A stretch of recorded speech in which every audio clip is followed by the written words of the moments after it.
Assalamualaikum warahmatullahi wabarakatuh. Kami dari kelompok 9 mata kuliah perilaku organisasi. Saya sendiri Septian Aditya Saputra dengan NPM 170. Saya Anya Citra Kurnianda dengan 3 digit terakhir 286. Saya Nura Arofa dengan NPM 137. Saya Muhammad Rizky Ardiansa nomor NPM 174. Saya Baes TAC NPM 3 digit terakhir 295. Di sini kami membuat sebuah wawancara untuk memenuhi tugas ujian akhir semester mata kuliah perilaku organisasi. Assalamualaikum warahmatullahi wabarakatuh. Selamat siang. Kali ini saya sedang bersama dengan Presbem Visip UPN Veteran Jawa Timur. Saya akan bertanya-tanya mengenai masalah apa itu tentang kepemimpinan dalam sebuah organisasi yang beliau pimpin. Di samping saya sudah ada Mas Yogi Aditama selaku Presbem Visip. Bagaimana Mas? Selamat malam. Perkenalkan teman-teman, saya Yogi Aditya selaku Presiden BEM Visip UPN Veteran Jawa Timur. Dan saya di sini juga dari jurusan Administrasi Publik angkatan 2020. Ya. Ini Mas, saya mau tanya-tanya sedikit tentang kepemimpinan dalam organisasi yang Mas pimpin ya. Bagaimana sih Mas Yogi mendefinisikan kepemimpinan dalam konteks organisasi mahasiswa sendiri? Oke, yang jelas ketika kita melihat dari segi organisasi mahasiswa sendiri, kita itu dikelompokkan dan di sini konteksnya adalah ada seorang pemimpin, ada satu orang yang memimpin organisasi tersebut. Dalam hal itu memang ketika kita definisikan agak susah ya, tapi untuk menjelaskan hal tersebut saya memiliki suatu pengertian bahwasanya pemimpin dalam suatu organisasi mahasiswa itu orang yang harus dituntut untuk belajar 2-3 kali lipat lebih jauh lebih keras dan juga lebih masif daripada rekan-rekan lainnya. Kenapa seperti itu? Karena ketika kita melihat teman-teman di sini itu dikumpulkan dalam suatu organisasi mahasiswa dalam seseorang yang tatarannya sebenarnya nggak terlalu jauh beda, teman-teman sendiri yang kita pimpin itu.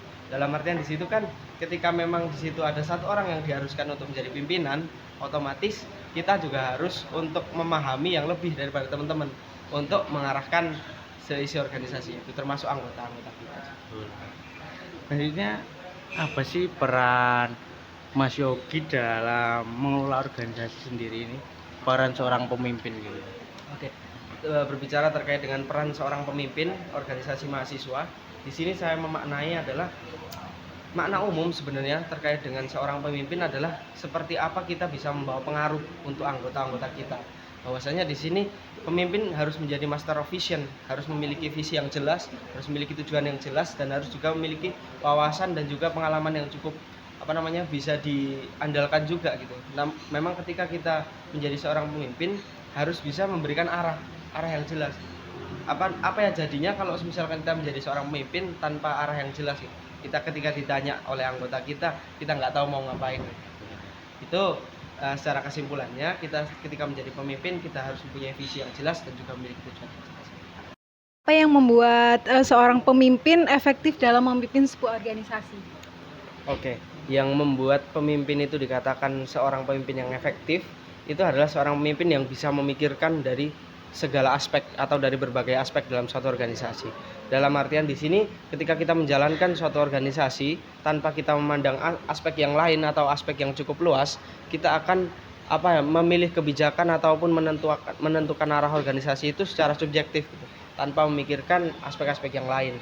Dan di sini ketika kita menjadi seorang pemimpin, kita harus juga untuk melihat dari aspek misalkan kita membuat suatu program, kita harus memikirkan aspek tujuannya, kita harus memikirkan juga kepada siapa kita membuat program ini, dan kita memikirkan juga sarana prasarananya, kita memiliki nggak akomodasi untuk menjalankan ini gitu. Dalam artian ketika hal itu pincang ataupun misalkan nggak ada sumber daya manusia, nggak ada sumber daya keuangan dan lain-lain, tapi kita tetap memaksakan untuk menjalankan, otomatis itu tidak akan berjalan dengan baik gitu. Dalam artian kita ketika memilih untuk menjadi seorang pemimpin dan itu diharuskan untuk efektif, kita harus memiliki tujuan yang jelas dan juga persiapan yang cukup matang. Tentunya kan dalam sebuah organisasi pemikiran setiap orang kan berbeda-beda ya. Bagaimana caranya seorang pemimpin seperti Mas Yogi dalam Presbem dalam lingkup fakultas itu menyelaraskan dari segala kepentingan anggotanya itu? Iya. Ya memang betul sekali ketika kita melihat suatu organisasi yang merupakan suatu kumpulan ya daripada manusia-manusia lain daripada saya sebagai pemimpin, tentunya kita akan memiliki pemikiran yang berbeda-beda. Namun di sini yang harus dipahami bersama adalah seperti yang saya katakan tadi, menjadi seorang pemimpin itu seperti apa kita bisa memberikan suatu pengaruh untuk teman-teman lainnya. Dalam artian di situ harus memiliki pondasi yang cukup kuat juga sebagai seorang pemimpin. Kita harus memiliki tujuan, harus memiliki visi, harus memiliki arah yang jelas juga. Nah, kalau misalkan memang kita menjadi seorang pemimpin tidak bisa memiliki arah yang jelas, kita tentunya akan istilahnya terpontang-panting terhadap kepentingan-kepentingan yang berbeda, terhadap perspektif-perspektif yang berbeda. Nah, disitulah peran kita sebagai seorang pemimpin harus memiliki jalan tengah untuk setiap perspektif yang berbeda itu daripada teman-teman gitu. Dan di situ ketika kita bertanya seperti apa menyelaraskan hal tersebut, kita bisa melihat bahwasanya di situ tujuan daripada organisasi harus di atas kepentingan-kepentingan pribadi yang ada, harus di atas perspektif-perspektif yang ada. Nah, di situ penyelarasan atas perspektif yang berbeda harus diselaraskan pula dengan tujuan organisasi yang jelas. Ya betul, memang dalam sebuah organisasi kepentingan pribadi itu harus dikesampingkan dan harus mengepentingkan kepentingan kelompok itu tadi. Lalu bagaimana Anda mengambil keputusan penting dalam sebuah organisasi mahasiswa tersebut? Melihat terkait dengan peran kita sebagai pengambil keputusan yang strategis dalam satu organisasi, tentunya kembali lagi sebagai seorang pemimpin kita harus memiliki pandangan atau perspektif yang cukup luas juga. Kita dalam menentukan suatu kebijakan yang strategis, kita harus memiliki sudut pandang yang holistik juga. Kita harus memikirkan dari segi A, segi B, segi C. Kita harus melihat dari berbagai kemungkinan juga. Dalam mengambil keputusan, tentunya ketika itu berdampak untuk seluruh anggota organisasi atau untuk organisasi itu sendiri, kita harus melihat bahwasanya ada kemungkinan apa saja yang akan kita ambil ini. Ketika kita mengambil keputusan A, apakah ini akan berdampak baik untuk kita bersama atau untuk organisasi kita, dan apakah di situ terdapat dampak negatif juga. Nah, dari opsi-opsi yang sudah kita punya, kita dituntut untuk bisa memilih dampak negatif mana yang paling terkondisikan, dampak negatif mana yang paling bisa kita terima, dampak negatif mana yang paling bisa kita kondisikan ketika itu memang menimpa kita. Ya, memang siapa yang mengharapkan untuk terdapat dampak negatif, namun kan harus kita pikirkan juga ketika kita mengambil keputusan, seharusnya kita mengambil sisi negatifnya juga untuk mempertimbangkan lagi, untuk mematangkan lagi apa yang kita ambil untuk organisasi. Apa yang Masnya lihat sebagai tantangan terbesar dalam memimpin organisasi mahasiswa dan bagaimana Masnya akan menghadapinya? Masalah terbesar untuk saat ini yang paling relevan di organisasi mahasiswa khususnya BEM FISIP yang saat ini saya pimpin, itu terjadi masalah di segi yang pertama, masalah terkait dengan degradasi partisipasi. Itu kemarin yang sempat kita bicarakan juga di internal terkait dengan seperti apa kita menanggapi daripada degradasi partisipasi itu sendiri. Karena apa? Karena kita seringkali melihat bahwasanya partisipasi mahasiswa terkait yang bersambungan dengan Ormawa ini sudah cukup menurun gitu. Yang kita lihat. Ya, itu yang kita coba rumuskan bahwasanya apa sih yang kurang gitu. Apa sih yang perlu diperbaiki daripada internal Ormawa itu untuk meningkatkan lagi partisipasinya. Dan kita melihat bahwasanya seringkali kita itu sebagai organisasi mahasiswa selalu mengikuti yang sudah-sudah gitu. Kita melakukan program-program yang cenderung monoton. Itu yang sebenarnya kita anggap sebagai sebab daripada degradasi partisipasi itu.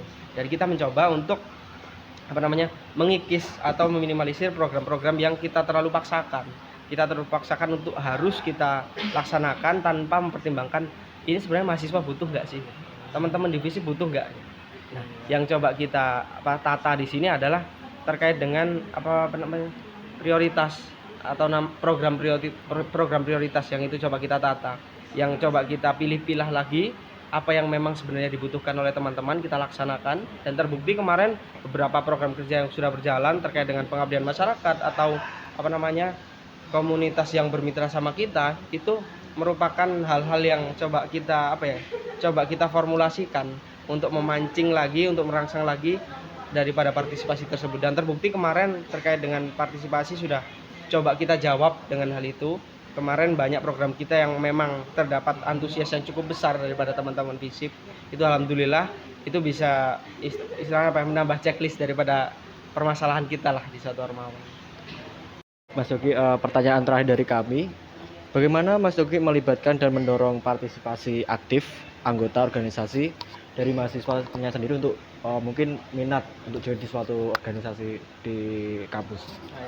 Untuk mendorong partisipasi mahasiswa kepada ormawa itu sendiri, kita mencoba untuk mengklasifikasikan terdapat beberapa permasalahan yang memang cukup krusial dalam suatu ormawa yang coba kami angkat di periode ini. Dari belajar dari evaluasi kabinet sebelum-sebelumnya, itu yang kita coba evaluasi adalah dalam segi prioritasnya program yang kita wujudkan, program yang kita buat dalam satu kepengurusan itu.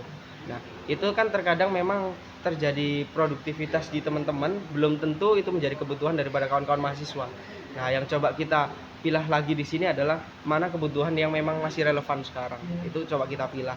Dan juga yang kemarin kita coba jadikan isu utama juga itu terkait dengan manajemen finansialnya, manajemen moneter organisasi.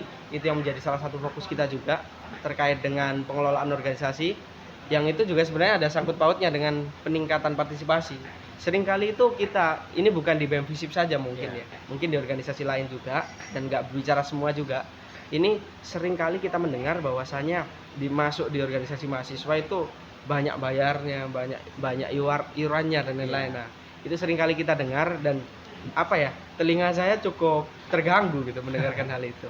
Karena memang cukup punya pengalaman di situ juga, saya jadikan evaluasi di BEM FISIP bahwasanya program kerja sebenarnya yang tidak bisa kita paksakan atau kita tidak memiliki akomodasi untuk itu, sebaiknya memang tidak kami paksakan. Sebaiknya kita mencari alternatif lain, atau kalau misalkan kita tetap kekeh untuk membuat program tersebut, kita pikirkan alternatif yang lain.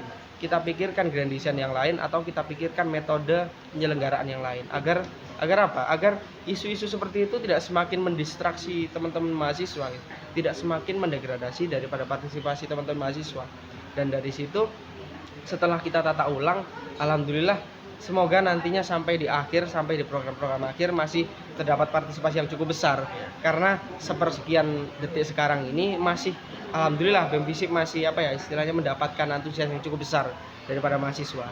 Dan semoga nanti sampai di akhir periode ataupun nanti juga teman-teman organisasi mahasiswa yang lain ingin untuk mewujudkan partisipasi yang cukup besar lagi daripada teman-teman mahasiswa. Saya rasa hal-hal seperti itu cukup perlu dievaluasi, cukup perlu diperbaiki untuk kepentingan bersama juga gitu. Nah, untuk teman-teman kita berikan akses, kita berikan tempat yang seluas-luasnya untuk teman-teman bisa mengambil peran dan juga berdampak untuk mungkin seperti itu. Baik, jadi kesimpulan wawancara kali ini adalah seorang pemimpin harus memiliki beberapa kualitas utama. Mereka harus memiliki visi yang jelas dan mampu menginspirasi anggota organisasi dengan tujuan dan misi yang ingin dicapai. Kreativitas dan inovasi juga diperlukan untuk menghadapi tantangan yang mungkin muncul dalam organisasi tersebut. Selain itu, seorang pemimpin harus memiliki kemampuan komunikasi yang baik dalam berinteraksi dengan anggota organisasi maupun pihak eksternal seperti dosen, pihak administrasi kampus, atau pihak sponsor. Kepemimpinan dalam organisasi harus melibatkan visi, kreativitas, komunikasi, efektif, manajemen sumber daya, membangun hubungan yang baik dengan anggota organisasi. Pemimpin juga harus menciptakan lingkungan inklusif dan dapat mengukur kesuksesan melalui pencapaian tujuan organisasi dan kepuasan anggota. Mungkin ada dari Mas Yogi ada yang mau disampaikan untuk pesan-pesan terakhir. Baik, sebelumnya terima kasih kepada teman-teman di sini yang sedang mengerjakan tugas perilaku organisasi. Matkul perilaku organisasi. Terima kasih. Pertanyaannya nggak cuma bagus, namun sangat relevan sekali untuk ditanyakan dan sangat menarik untuk dibahas. Saya rasa itu semoga teman-teman sukses di sini untuk tugasnya dan juga untuk mata kuliah perilaku organisasi. Salam dari saya, semoga lancar dari teman-teman. Tetap semangat, dan juga konteksnya di sini kita membahas organisasi mahasiswa. Jangan lupa kepada teman-teman untuk tetap mau untuk mengambil peran dan juga berdampak untuk kemaslahatan bersama. Terima kasih untuk teman-teman, sukses selalu. Mas, terima kasih atas waktunya. Kami kalau ada kesalahan mohon maaf ya. Assalamualaikum.